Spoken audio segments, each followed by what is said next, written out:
What if instead of handing that money over to the banks, assume 3 trillion, what if it was just given to the people? So we calculated it out. I mean, anybody can do this. We know the population of the country. We're using 3 trillion. We've been 6.9 billion for each congressional district. 6.9 billion.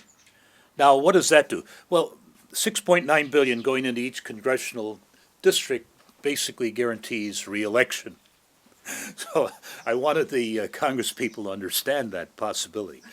Now, also, you could give it to everybody who's working. Give a check, divide the 3 trillion into everybody who's got a Social Security card. That means retired or still working, but with Social Security card. That came to $18,000 per person. Or if you gave it to if you divided it up, the 3 trillion, among every man, woman, and child in the country, 304 million of them, I think, it comes to $9,800 per person. Now, what's the average size of a family? 4 or 5 people.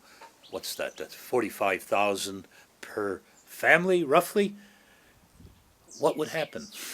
Just think of, would there be a recession if every man, woman, and child got $9,800? Would Toys R Us be in trouble, or General Motors? No. People would be buying cars. People would be paying off their mortgages. The banks would be okay, except for those 19 or 20 banks that should not exist.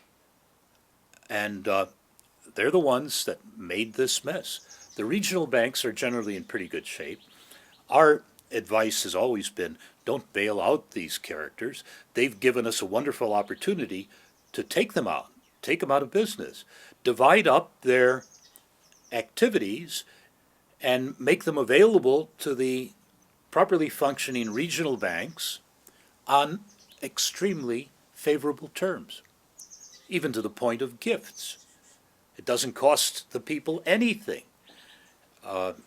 But what's happened is, and this shows the power of politics, they've used their political power to grab these trillions of dollars and these bailouts. We can get it all back, and we should get it all back. And there should be prosecutions, because the things that they've done to create this much of a mess were clearly illegal.